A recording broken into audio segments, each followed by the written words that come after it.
Hey, what's up, Dom? Hey, hello, Lawrence. Hi, how you doing? So, Good to see you. th- Great. good to see you too. Yeah, I feel like I just talked to you in like 10 minutes ago or something. Yeah. Just did. So let's pretend. Yeah. So, yeah, let me introduce you first. So, before we start, just want to say thank you to everyone yang udah join di IG Live bersama dengan SAE Jakarta. Hari ini kita kedatangan tamu yang cukup keren, yaitu Dominic Au. Dominic itu adalah project manager dari Ashun Sound Machine, which is the company yang create the Hydrasynth. Nah, Hydrasynth itu apa? That's a synth yang dirilis di tahun 2019 dan setelah rilis cukup dapat review yang sangat oke dan bahkan menang beberapa award untuk berbagai macam majalah music production gitu ya. So, nah Dominic ini domisilinya di Hong Kong, so most likely kita hari ini akan ngobrolnya dalam bahasa Inggris ya guys. So anyway, uh, so Dominic, thank you for joining us, and why don't you introduce yourself, because instead of me talking about you, you can introduce yourself. Sure. Yeah, Well, thank you very much for inviting for this talk. It's always exciting to share stuff that we are passionate about to the crowd, no matter who are in the field or interested in this field, right? And of course, thanks SAE for this opportunity. It's great. Well, I'm the product manager of Ashun Sound Machines, like Lawrence said. A co-designer for the Hydrasynth. I'm a music producer myself and the founder of our electronic duo, Polypumpkins, as well. And we're based in Hong Kong. I'm also a fellow Ableton certified trainer like Lawrence, and that's also how we met. yeah, exactly. Yeah, thanks, Dominic. Yeah, so like when we met, right? I think we met in like 2019. I think mid 2019, if I'm not mistaken. Yeah, I think that's Yeah, during yeah, during a Ableton certification event, and yeah, we didn't really talk to, right? Because we were like super stressed yeah. out. No, So, but yeah, yeah. but, but yeah, so we met there, but we didn't really talk. And then after the event, which is about a week, and then we just kind of like went our own separate way. And then I don't know what happened.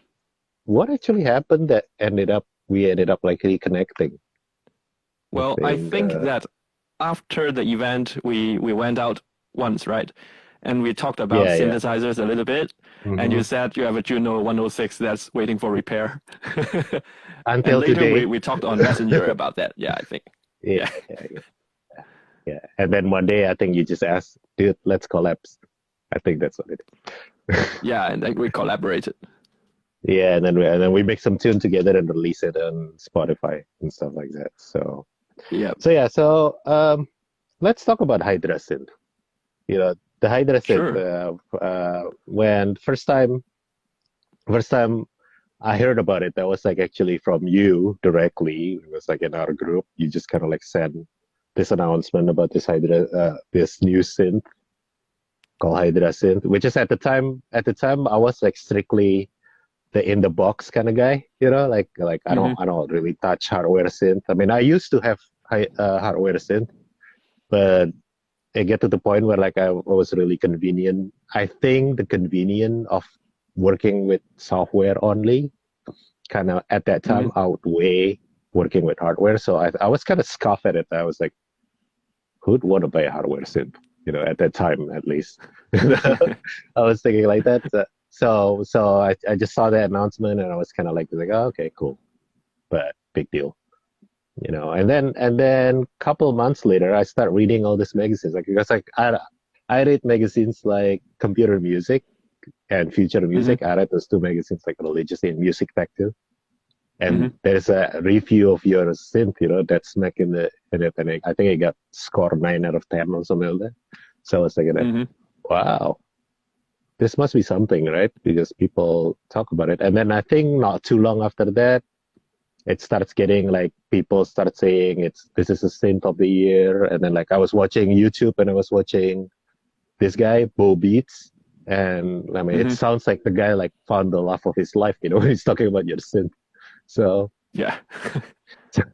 so I kind of like, it kind of got me curious, so about this synth, because like I'm like kind of like, wow, it's it really that good? Because some people even mention like it's basically Serum, but it's a hardware, which is like I love Serum. I mean, like who doesn't love Serum, right? So Right. I was like, wow, this is really cool. And then I thought of it. Wait a minute, I know the guy that made these. So then I started asking you questions about it. So what do you tell us a little bit about it? Cool. Actually, what you mentioned about soft synths is kind of started the concept of this project. That's what we wanted to do, to have a lot of expressiveness, but with the power of soft synths, right? Because a lot of people like to work in the computer, because you can get very powerful engines easily, like compared to hardware. So that's what we targeted, to make a friendly interface that can be easily understood, and also very complex engine that you can do sound designs right away. So besides the engine, we also put quite a lot of effort in the expressiveness.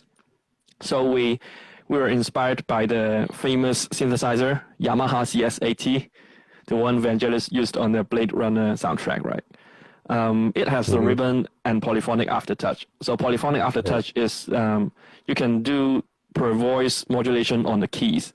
So instead of always getting the maximum pressure to control all voices, you can do independent modulations to make it a really humane playing. And that's something huge. But besides this expressiveness, actually, we put a lot of different things in it to make a lot of possibilities in the sound shaping. So like on analog synths, you have raw waveforms, right? We can do that, but we also added wave scan, wave morphing. You can build your own wave table and morph between them to build your own sound palette. And also mutant to mutate the sounds throughout the signal flow. And mentioning about the signal flow, we also laid out on the panel. So we also wanted to make sure when people approach the synth, they can understand the engine right away, that they don't have to get the manual and read before actually playing on it. Because at the end of the day, it's an instrument, right? Yeah, that's what I love about it, right? Because like I finally got one on my hand, So when I got it, I didn't even open the manual or read it or whatsoever. And then I just kind of look at it, and then it just makes sense right away. It just like when I saw it, I was like, wow. And this is me coming from like software background. And then when I was playing with that, I was just like, I understood it. It's like, that's one of the things that's like I always find like really difficult for people who's coming from software and then going to the hardware. How like things are like, because we're like so spoiled with like having everything on display, right? You can see like how like the wave is being affected by whatever envelope that you set up and stuff like that. And then here, you guys actually have a screen that shows that, which is really awesome. Yeah. Oh yeah, and Yeah. we well we play synths ourselves, so we also don't like very deep manual diving, right? So we also make the interface to be like that, all things on screen right away. And also besides the expressiveness and the engine, we also make the connectivity a thing. So we have CV connection. You can use it with modular synths to expand it. And also, of course, MIDI and also MPE, the new thing, the MIDI polyphonic expression. So yeah, it can really interact with other gears well. Yeah, and that's what's great about it, right? Like you guys released that. I think it's like because prior to Ableton Live coming out, I wasn't even aware of such thing called MPE, right? I have no idea what that is. So like when in the beginning when I read the literature for the Hydrasynth, it's mentioning like poly aftertouch and all this stuff. And Mm-hmm. I have no idea what that means. Those are like basically meaningless until Ableton Live 11 came out and it supports MPE, and then they show us what it is. And then I said, Mm-hmm. oh, wow, Right. the Hydrasynth can actually do that. That's pretty awesome. I mean, like you guys' timing are just like impeccable. So that's Yeah. The great thing is very good. more developers are using this technology, Hmm. using this Yeah, protocol. yeah. So it's amazing how people's perception about hardware kind of changed, right? Like Mm. I remember like a few years back, people are basically like migrating from hardware to software completely. Let it be synthesizer or even like audio processor and all this stuff. People are like migrating to software. And Mm-hmm. then now what I noticed is like it seems to be hardware, especially in the synthesizer scene, are coming back, you know. Mm. So I Yeah. was wondering though, like uh what makes you guys decided, in this especially, well, this is of course you guys did build this all the way before the pandemic, so that probably Mm-hmm. doesn't factor. But uh, what is it that make you guys decided to release it as a hardware? Because look, I was watching some chat between you and your boss Glenn Darcy.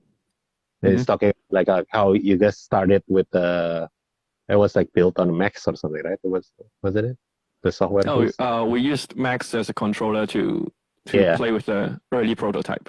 Mhm. Because like I mean Yeah. like if you're using Macs to build that, I mean it means it could have been easily implemented as a software instead of hardware, right? Yeah. Yeah. But Um. instead, you guys go with the hardware route. What was it that makes you guys? Well, to us, hardware feels more like an instrument and something that's tactile and touchable. And Mm-hmm. I think that's always irreplaceable. But not saying a soft synth is. I mean, everyone has their own workflow and they can use them whenever needed. Like us, we use both hardware synths and software synths. But Mm-hmm. hardware synths has its own place. I think they can be Yeah. inspiring in some kind of way. And for myself, I can get out of the routine software operation. And I mean, when I start to produce music, sometimes I would drag the same instrument and then build the similar things. But with hardware, you're like exploring touchable things instead of mouse clicking. That's what Yeah, I that's true. enjoy in music making, and it is similar to like playing some instruments that's not familiar for you. Like I don't play Mm-hmm. guitar, and I try to play guitar just for example. That's the mentality, and I Okay. think instruments that have their own personalities because they are touchable and they have their own restrictions. That's also what gives them that personality. And the design and the engine, which shape how it sounds and interact with the user. Even similar engine products can have very different interface that interacts with users completely different. Yeah, that's true. Yeah, because So yeah. no, because I find it like what you're saying, how like we're using hardware take you Mm-hmm. out from the routine, because yeah, I understand what you mean when like I'm working with software with, let's say I'm trying to create some sound with Serum. I just have like Mm-hmm. certain way of working with Serum or using Wavetable on Ableton. It's like I already have like my way of working with that. But if you're using synthesizer hardware, especially some Mm-hmm. like the older stuff, like the one where you cannot store any preset, Yeah. I think what's great about that, this kind of hardware is how like you have that one sound and then you turn it off, and then somebody might play around with the knob, and then you turn it on, it's gonna be completely different. You Yeah. might remember how to recreate that sound, but that same exact sound, you'll never get that again. I think that's Yeah, kind of exactly. kind of cool about that Exactly. hardware. Yeah. Yeah, you can get more humane results or not, I mean, imperfect results. For Mm-hmm. soft synths, I mean, you can mimic that humane feeling of it, but you need to spend time on it, right? You need to draw the automation and mimic Yeah. those things. And But if then you that makes control, that makes Yeah. everything too perfect, right? When you draw all that Yeah. automation. It's the Yeah. opposite. When you build something, it's so perfect that you would like to add some kind of unstableness to it, and that kind of feel to it. Else, it's too perfect and kind of cold sometimes. Yeah. Yeah, and also hardware synths. For some vintage ones, especially, they have stories and history behind them, Yeah, and you can exactly. learn about what famous musicians use on those music you like, and how the designers were inspired back then. These are also interesting stories that can inspire you to make music. Yeah. And that's even inspire you guys with the design of the Hydrasynth, right? If I'm not mistaken, I think we had to talk about that.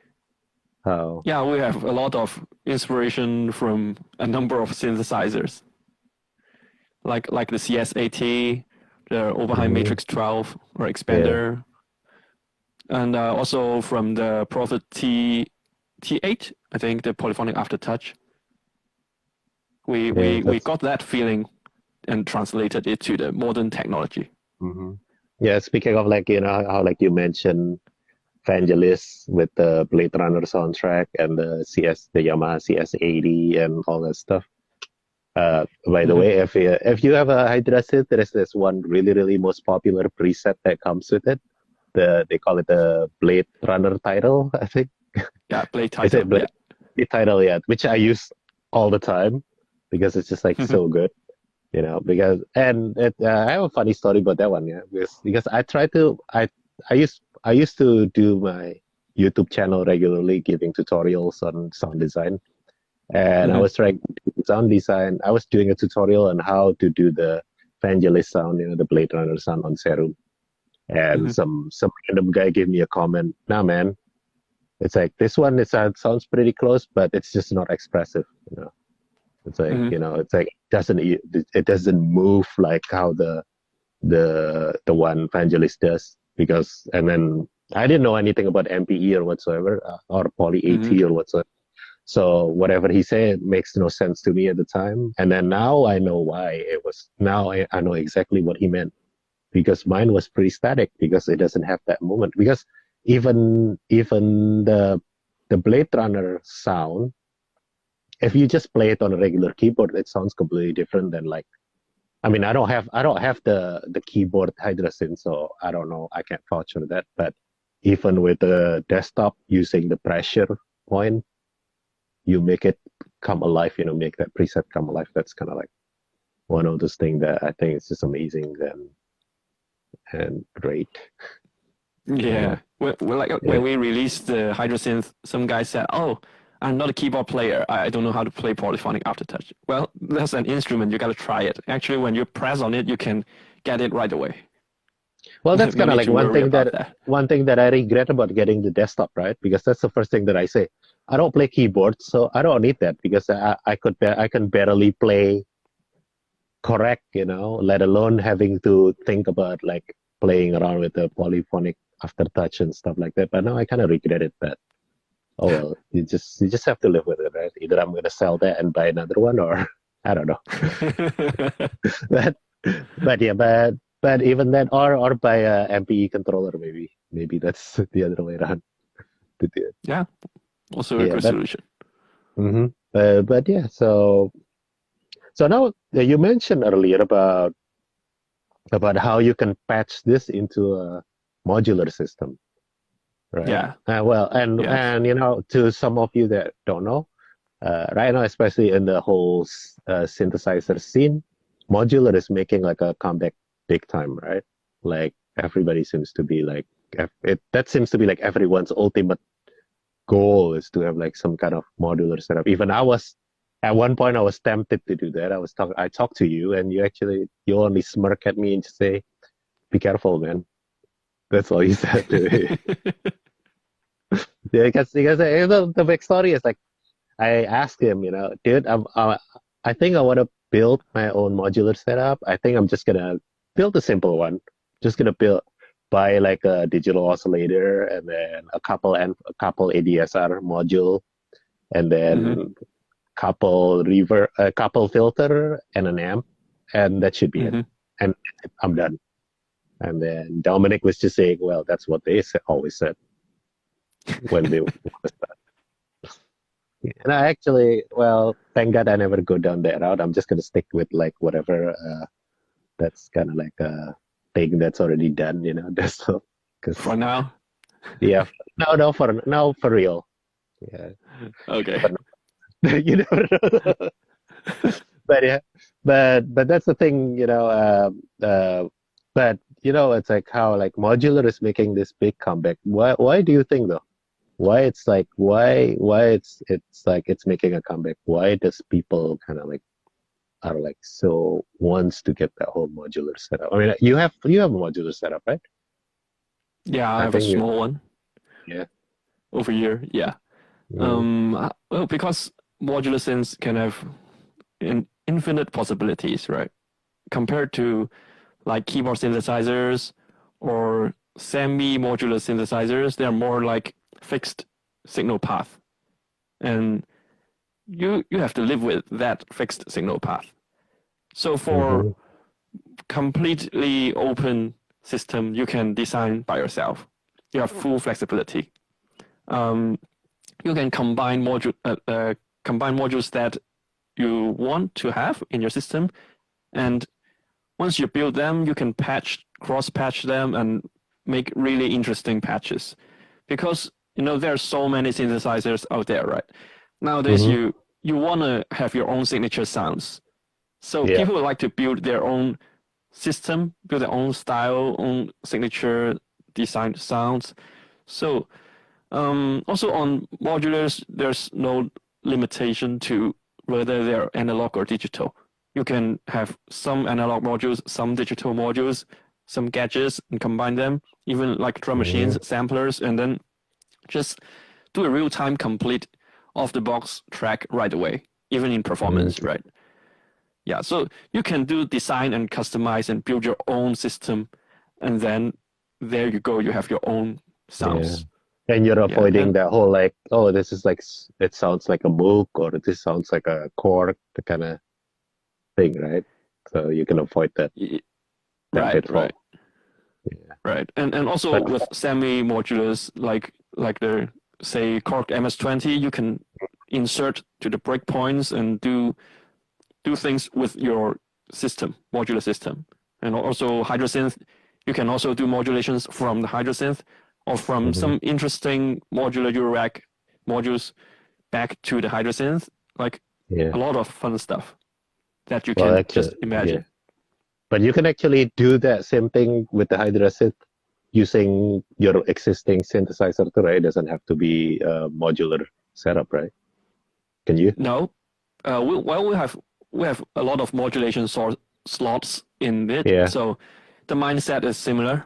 You patch stuff very with a lot of flexibility, So and I can just plug in my micro brute into the Hydrasynth and then yeah, you set can it have the into audio input, a mono audio input with it, and then yeah. get some interesting results. Say use it in FM, use it in some mutant sources, or Yeah. just use it to run through the audio effects. Okay. I Yeah, need to try that. it's actually like just like patching on modulars, but Yeah. it's like virtually happening instead. Hmm. Yeah, even like if you guys ever try, like if you guys like synthesizer, you guys should check out the Hydrasynth because even though it's not modular per se, it's a digital synth, right?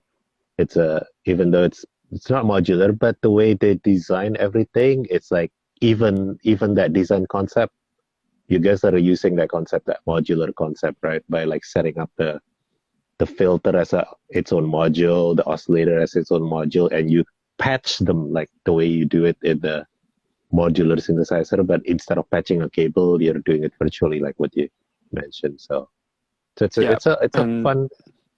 yeah, you can bridge it with real cables on the CV Mhm. IO. Yeah. Yeah, so that's really fun stuff. Yeah, like seriously, if you guys like synthesizer, you guys should check it out because like Because like when I got mine, I think for like straight 3 days, I didn't come out from my studios. I just there making patches, not necessarily good, but made something. I guess it's so fun to do it if you're into that kind of thing.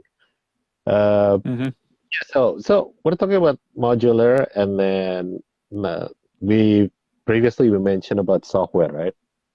Mm-hmm. Even though, uh, I mean, like software itself, even though now we're all into the whole hardware thing, I still find it to have its place in music production, right? Some like Sure. Yeah. Arturia recently dropped the Pikmin 3, which Mm-hmm. is like amazing.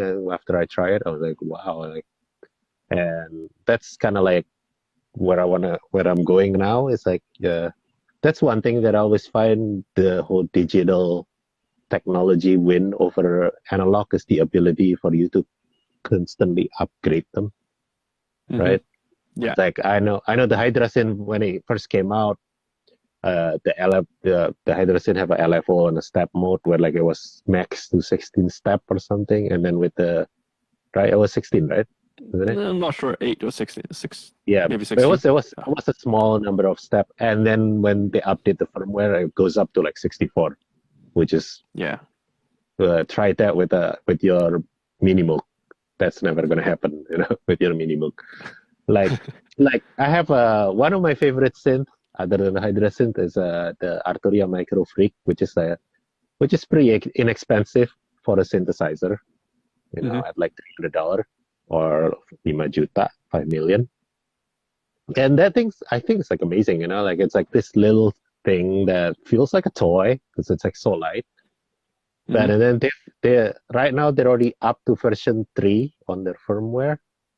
And what I love about that synth is like how like every time they update the firmware, they have a new synth engine with it. So now it's up to like I think there's like 9 or 10 synth engine in there, which is like pretty awesome. When it started, I think there was like 7.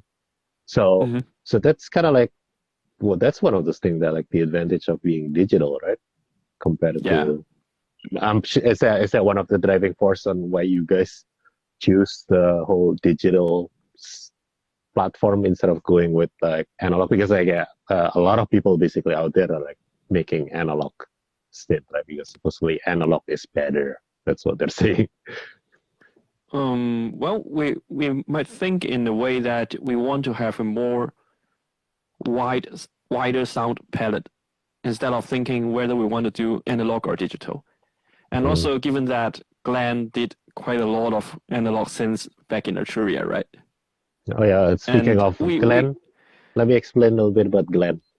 Yeah. So sure, so uh, Dominic's boss is the lead designer for Hydrasynth. He's the lead designer, right? Was he? yeah, Or what? the Yeah, he's director for the the product. product director Yeah. for the Ashun Sound Machine. Glenn Darcy. He was the product director at Arturia, if I'm not mistaken. So all this Arturia synthesizer that you guys might know, like the Micro, the Mini Brute, the Matrix Brute, and then I think even Microfreak, he has a hand on that, right? Yeah. And some of their synthesizer, their soft synthesizer, like all the Arturia V series, I think he has a hand on that too. So Yeah. so that's his boss now. So from he moved from Arturia to Ashun Sound Machine. So Yeah. so you guys are like legit. Yeah. Like you said, people would doubt that whether we are legit, right? It's a new brand. Yeah, That's also a exactly. reason. And Well, what that's the we thing, right? It's always like you guys are like new brand, and you guys are like based in Hong Kong/China, right? And, yeah. and yeah.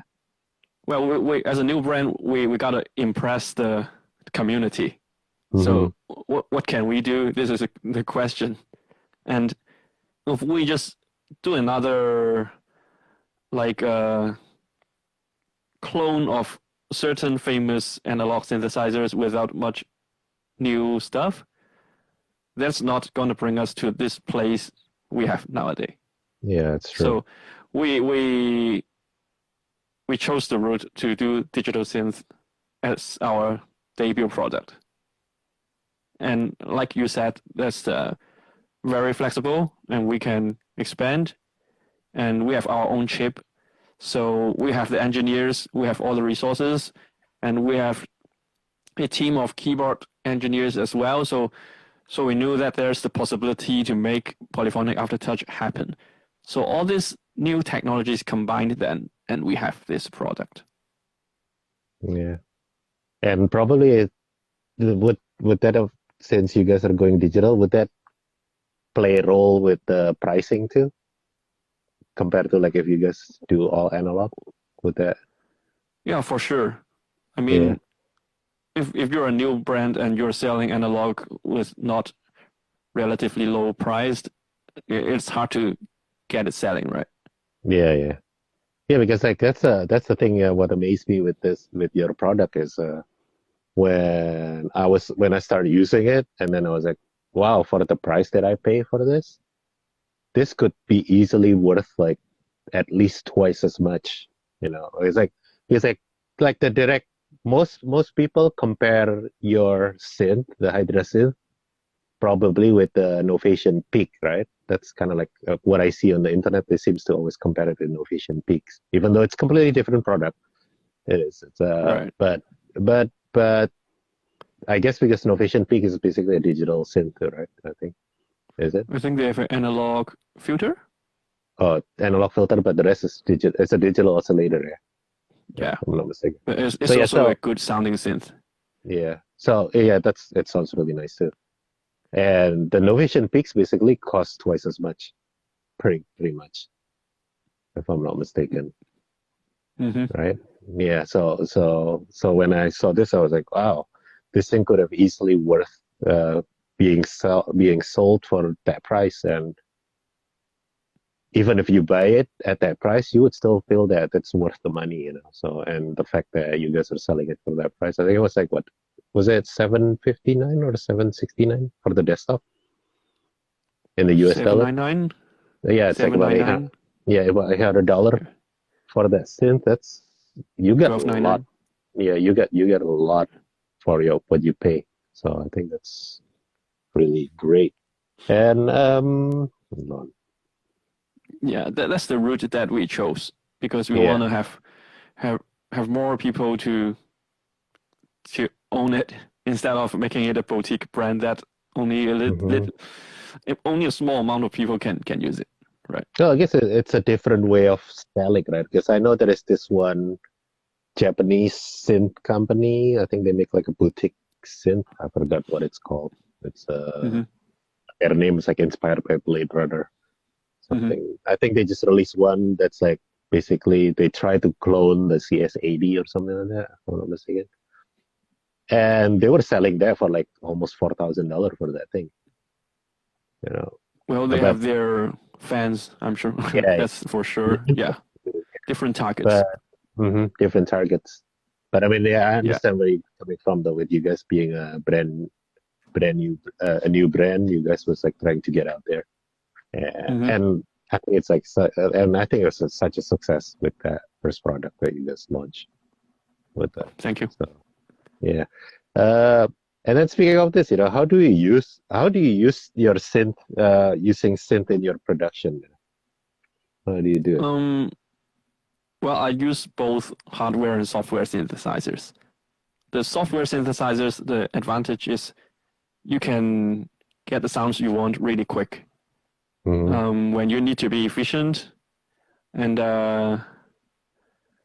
you can record stuff really quickly in the computer, right? You can work in a box or even portable. You can work outside.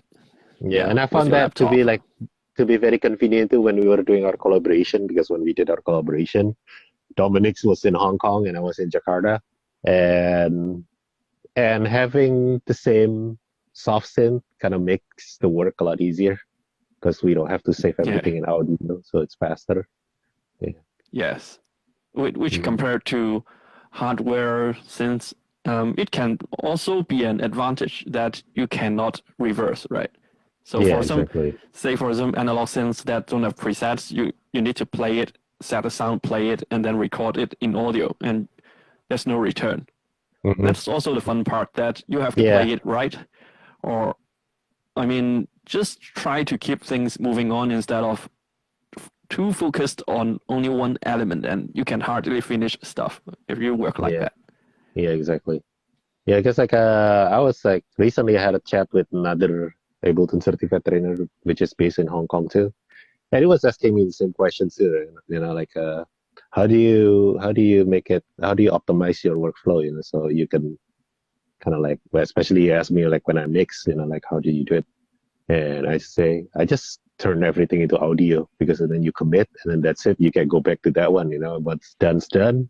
So you move on, Yeah, and that way I can get my work done a lot faster instead of getting stuck on like fixing the tail end of a reverb or like the decay of a synth for like the next 5 hours, right? Trying to get it perfect. right. Although I have to confess that even sometimes they're printed as audio, I'll still do some movements and stuff. Right. Yeah, We can yeah, still yeah, make yeah. changes. He It's does that. easy. He does that. When we were working on our tunes, I was like, he, I asked him like, dude, you have all this like analog synth. Can you use that? So our tune's gonna sound like really analog, even though, yeah, man. Speaking of that, analog and digital, that's gonna be the next thing we're gonna be talking about. It's like, but at that time I was saying, uh, because I want our tunes to be like sounding really, really analog, right? So he recorded that, and then the file came back to me, and then I opened it. I thought it's gonna be done, right? It's just like audio file. No, man, we Right. added more filter with like shitload of like automation in it. I'm like, what? Yeah, but Well, that's that's fine. yeah, but it was fun though. That's like he say, like even if you record it in audio, there is always a way for you to fix it or tinker Yeah, it. and And that's the great part of technology. We have so Mhm. many options right now, and things can be translated right away, and you can retouch them right away in the Yeah, way that you yeah, want. hmm So most importantly is that you have to know what you want to yeah, achieve them. exactly. That's Yeah, always instead of just wasting time and you have no idea what you're doing and just touching that kick and touching that snare for 2 nights yeah. and not making No, any I'm progress. right. I remember when we were working on our track. I think I spent like every time I came back to you, the snare changes. Yeah. Yeah. Because like I'm like obsessed with snare drum, so that's basically like I tinker most of my time was on that snare drum. But yeah, yeah, earlier I was mentioning about like analog versus digital. How like some people say analog sounds better, while some people say nah, digital sounds just as good. Hmm. Well, both of us use both, right? So we're kind of like Exactly. the people in the middle kind of thing, right? So, um, what's your personal opinion about that? Um, well, I think people have the impression of analog synthesizers from early analog synths, early Hmm. vintage ones, I mean, from decades Yeah. ago. And they tend to have their interesting characteristics in their sounds. Say for the stability of the oscillator, they are not that stable, which gave their warmer tones because they have some kind of detuned sounds Hmm. to thicken the output. And the filters, they're like signature filters from Moog, and a lot of other products try to, I mean, to emulate those or Yeah. model those classic filters. And Yeah. For these are example, what shaped, yeah, for example, like the Korg MS-20, even in Ableton, all their filter is trying to emulate the Korg MS-20 filter, right? With the MS2 yeah, filter model, right? That's exactly. yeah. You just use what's in your hands. Actually, Hmm. I have the MS-20, MS-10, MS-50. I have the filters, but when I'm working in Ableton Live with that analog soft synth, right, I also use that MS2 filter. So whenever I feel like which I want to use, I just use them. I don't need to say like, okay, I'm compromising here or whatever. In the mix, you can't tell, right? Yeah, exactly. That's kind of like what I always find, like my personal opinion about analog versus digital. It's always it comes down to what I find is like most people actually can't tell. Most people don't even know because I remember I was like I was playing one of my tune to been in front of the audience, and the first thing that a comment is like, "Wow, this sounds so analog." It's like it's crazy, and like I'm like, no, man, it's all done using the built-in Ableton synthesizer. I was just using Mm-hmm. analog. Yeah, it's called analog, but it's not Yeah. analog per se. Yeah. But yeah, Yeah, so it's most people analog. don't, and that's the thing, right? A lot of people was that because if you this is going back to Hydrasynth, with Hydrasynth being a digital synth, and you guys are really proud of it, of your product being digital synth. And you guys even Yes. put that your motto in the front, that like digital is the new analog. That's what you guys have on your website when you it. Yes. So of course, then naturally, a lot of people kind of like bad mouthing it. Like some people, like if you see people review it on YouTube, and then you read the comment, I mean, like that's always the most entertaining part about YouTube, right? It's not the actual video, Yeah. but it's actually reading the comment. The And then comments. you always have these people that say, yeah, but it's a Hydrasynth is digital. It doesn't make like good bass. It's like it doesn't make a gnarly bass or something like that. Yeah, it's not made for bass. It's made for pads. It makes beautiful pads, but it's not making good bass. But and the thing I think, you know, uh, people should try it and listen to it in person Yeah, before exactly. criticizing, because I make drum and bass, and I use the Hydrasynth, and I can vouch that that thing make nasty basses. So, so Yeah. From at, Lawrence, right? yeah, so I can vouch for that. That thing can make nasty bass. So at the end, we have all this keyboard warrior that never actually use the real, like some people they were like, "Well, I have people that say, oh, analog sounds better," and I said, what synth do you have? And they don't have any synth. They're using Arturia V. Dude, that's Mm. digital. I mean, like, how can you say that analog is better when you don't have one? That's kind of Yeah. At the end of that. the day, it's an instrument. You can't. Yeah, I exactly. mean, I mean, you can't watch a video of the Steinway Grand and then, oh, this doesn't sound good on YouTube. Yeah, Steinway sucks.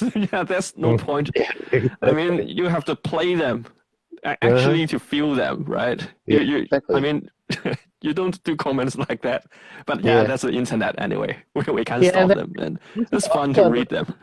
yeah, also another thing that I find it interesting is how, like, especially if you look at Instagram, if you're like following like the hashtag like synthesizers, synthpatcher, and all those hashtags, where like people just like show their synthesizer on their sequence and things like that.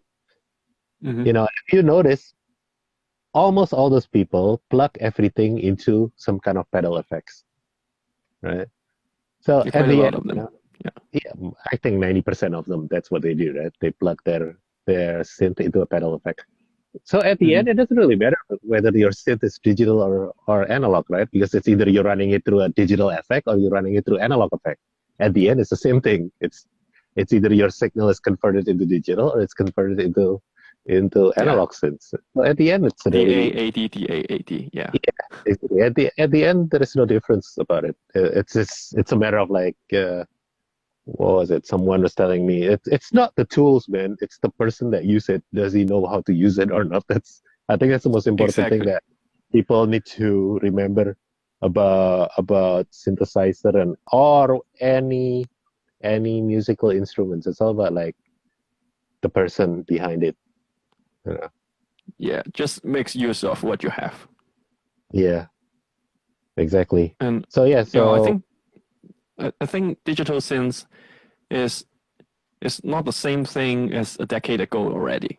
yeah, Digital exactly. synths that doesn't mean that's a VA synth. We don't have to Hmm. do virtual analog nowadays, right? I Yeah, mean, exactly. like a couple of decades ago, those VA synths they have stepping in the knob movements. So the filters Hmm. they're stepping and the oscillators sounds. I mean, not that high resolution. Yeah, But nowadays the yeah. technology evolved and you can do a lot of crazy things or great emulation of analog already. So it's Mhm. about exploring more of shaping sounds instead of we're still staying in that era and oh that's not close enough to that kind of sound. Yeah, if you like that direct, I mean that very direct control on analog, just get an analog. I mean that's not a problem. Yeah, plus if you want to think about it, right? Like there is a company like Roland that basically say that like they will never re-release all their analog synth anymore, right? Right. Because they're happy with their System 8 and their analog emulation with their right. And I mean, like if any of you guys have ever tried it, the Roland Cloud, which is their subscription service, where you get to pay I think $20 a month, which is quite expensive. $20 a month, and you get the library of all their classic synth. And I tried it, and I'm impressed. You know, and this is coming from Roland, right? I mean, like they used to make analog synth, and now they're actually saying that like we're not gonna release those because our emulation is just as good. You know, when I was trying that, and I was trying the Juno 106 one, which is like Dominic mentioned earlier, I have one, but it's waiting for service until today. It's I tried that and I was really impressed, you know, because even they even remodeled the noises that Juno 106 make. Yeah, from the chorus.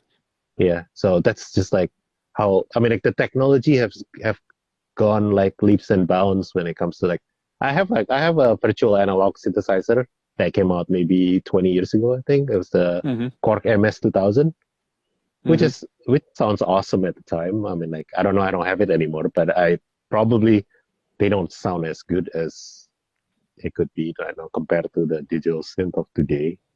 But yeah, because the technology is constantly, it's rapidly improving, right? Yeah, it's directly bringing impact to the music technology industry for sure. Yeah, exactly. Because this is the whole digital emulation thing. It's not just on synthesizer, guys. It's actually on even on the processing software, right? Even like stuff like Slate and UAD, they come up with all this like amazing emulation of like this like classic analog hardware, and they sound really good. I mean, like some people will always argue that it's still not the real thing. But at the end, this is what I always tell my students when they ask, should we mix on hardware or should we mix on software or something? I always say, you know what? At the end, the people that are going to listen to your music, they're going to listen to it on their iPhone earbuds. Doesn't matter. You know, it's like whether it comes from analog hardware or from a software. Right? Yeah, the majority just can't tell. Exactly. Yeah, because like I'm my testing case is always my wife, right? I mix something and then I tell her, "Do you notice anything different?" And she's always gonna say, "Nope." And then that's okay. And then in the beginning, when I do that, I always feel dejected. I spend like 3 hours on that snare, and you can't tell the difference. At the end, I realized, you know what? 90% of the people out there will not be able to tell. Yeah, that's true. Yeah, so I think that whole argument about digital versus analog, it's pointless. Right. I think at the end, no, just spend your time on music. Yeah, exactly. Just focus on making music. Exactly, Dominic. Yeah. Yeah. And now we're talking about this. Yeah. So now we're gonna talk about gas. You know, that's like one thing. Like if we are into like synthesizer, you always hear this term gas, gear acquisition syndrome. Yeah.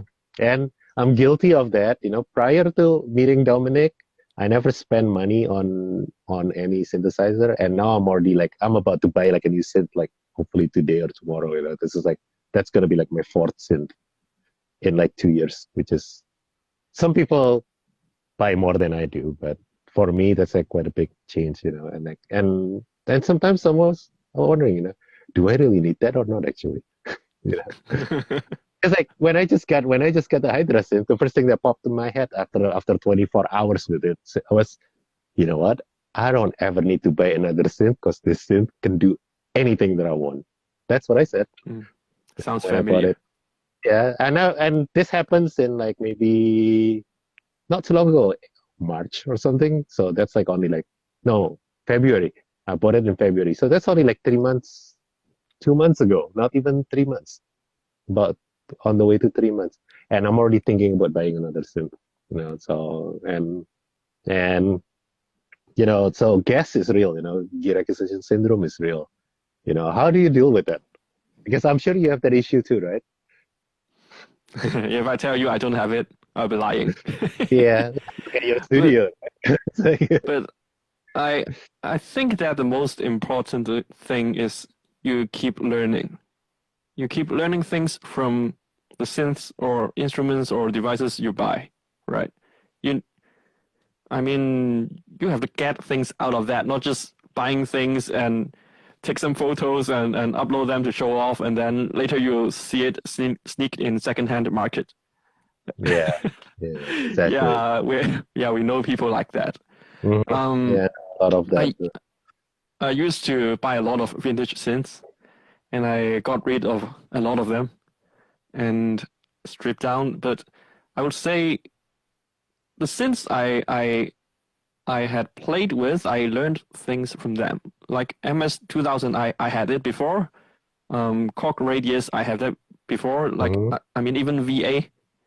There are interesting things in those designs, and there are things to learn. Yeah, So that's what I think. And you have to get inspired from those instead of having the mindset to collect and show off and then sell and collect new ones. That's kind of pointless. yeah, So exactly. now I actually sell the stuff that I don't use, and well, the good thing is I know people who would really make use of them, and it's kind of interesting to still see the stuff I used to own and get used a lot by their new owner now. Yeah, instead of sitting collecting dust somewhere in the corner Yeah, of your studio, right? exactly. Yeah. Plus, we can always use the money that we sell it to buy more gear, right? Okay, space is another issue. Yeah, but yeah, because I think gas is real. It's like, and I need to deal with that too. Because like, but you're right. Yeah, your point about like you must have a purpose for the gear that you buy, not just because that's the newest thing. That's very important. I think. Like with me, Yeah.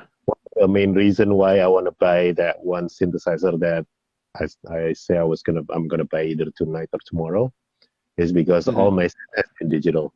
I have a Hydrasynth, I have a Microfreak, and there is a micro brute, but it's not mine. So eventually I have to return that one. So basically, I don't have an analog synth, like a pure analog Mm-hmm. synth. So I saw this one. It's quite inexpensive. I mean, so I think this should be just to just to have one, to play with, because I want to have like an analog synth. So that's the thing. And I say this after this, I'm done. Of course, I hope I'm really done. But you never know. Yeah, it would be good if you have the chance to play in shops or Yeah. have the actual thing to play with if your friends have them. Mm-hmm. That Yeah. would, I mean, you can summarize more easily than Yeah. like You browsing know, randomly on the mhm. internet. Well, that's the thing, right? You're in Hong Kong. In Hong Kong, you have like a lot of big music store where you can actually just come and play around. Like I think when I was Yeah, there, Dennis took me to this one store Totally. by yeah, it's like the really really big one. Yeah. And I was like, wow, this is reminds me like back in the days when I was still in States, where like I just hang out at Guitar Center and try anything new there. In Mm-hmm. Indonesia, unfortunately we don't have that luxury. We Mm-hmm. can't really just go to a store and just to try out thing, because most stores, like, if we go there and we want to buy that, and then they have to order it because they don't have it in stock, kind of thing. So we just Yeah, kind of it's still the same case for some certain brands for sure. hmm So that'd be good to talk to people who really know yeah. what they're talking about. I mean, hmm talk to friends that who had played with it to ask for opinions yeah. instead of reading stuff online randomly. Reading stuff online, it's kind of weird, right? Like there is this one synthesizer that if you read basically review from some company, it's pretty big company. It starts with K, but I don't want to mention the name. It starts with K. It's a Japanese company, but Hmm. this one analog synth that's not super expensive. It's like maybe about $500-$600 or something range. At least if you convert it to Indonesian money. Hmm. And if you read every review, they're saying like this is like such a good synthesizer for best bang for the buck, something like that. But and then I've talked to like a bunch of my friends that have one or had one, and they say, no, don't buy it. It sucks. So I figured I should trust the people that already use it, right? Instead of getting a review. Because I mean, I haven't heard a single person in here that had played with it or had it that likes it. Hmm. You know, so Hmm. but the review says it's good. So that's the That's thing. very So, subjective. exactly, it's very subjective. So I wish obviously the best way is always like go to the store or at least try Right. it yourself. You know, Yeah. because something that you might not like and other people might not like, that might be just the exact thing that you need or you want. Yeah. Yeah. Exactly. Hmm. Yeah. So I have to wrap up here because this is like almost 5. So thanks Dom for joining us. And Oh, no see, problem. Thanks for the inviting. yeah, see, there is a DJ Soy is asking me what synth am I buying. Uh, yeah, I'll DM you. So Something that you don't want to talk about. yeah, well, it's something cheap. It's not expensive. So, but yeah. So uh, anyway, before we sign off though, do you want to share some secret with us? Maybe like what's ASM's next product gonna be? New update, new product, new synthesizer, maybe new drum machine, maybe. I can't talk about that, but it will be cool. Maybe Yeah. we can talk about our new collaboration instead. Oh yeah. Yeah, we're actually working on a new song. So our first song is actually it's a drum and bass song. So it's under Random versus Polly Pumpkins. So on this next song, we're going his route. We're doing like a full on synthwave track, and then we have another one coming up. If we ever finish this one track that we're working on, then One by one, yeah. we already have Yeah. another track cooking up, which is another drum and bass track. So that's that's gonna be. I don't know. I don't know when it's gonna be out because I need to finish mixing it first, right? Obviously. Yeah, we'll see. Yeah, yeah, and yeah. So no, you got yeah. Well, okay, we'll find. We'll wait. I'm sure it's gonna be something cool from Sure. from yeah. And yeah, before we sign off though, guys, thank you for everybody that has joined in this live Instagram. And if you guys are interested in learning more about synthesizer and music production, especially the electronic music, and or even music production in general, then please just head to our website at sae.edu to find more information about all our diploma programs and also our short courses that's available, which I mean, like, just explore that. Maybe you find something of your interest and you can learn. And I can guarantee you, learning at SAE is always fun because we don't just read books. We actually get to do it. So, okay. So, all right. Once again, thank you, Dominic. And oh Thank you. yeah, and somebody else asking, where did you get your shirt from, Dom? Oh, that's a great shirt. Yeah. It's from our fellow certified trainer in Hong Kong, Mr. Ed Rollo. Yeah. So, was he the one that you mentioned about asking about mixing stuff? Yeah, he is. By the way, at Rolo is another and he's here. He was here earlier. I don't know if he's still here or Great. not. Shout out to Yeah, him. but shout out to Ed. Yeah, he's really cool. He hooked me up with some of his courses. Awesome. Awesome Awesome. guy. Cool guy. Yeah. So shout out to Ed. And all right. Anyway, thanks Dom. Great And talking to you, Lawrence. hopefully we'll do this again soon. All right. Sure. Okay. All right. Once again, thank you for everyone that tuning in. And okay, well, I'm just gonna sign off. Okay. All right. Okay. Bye, guys. See you. Bye. Okay, bye.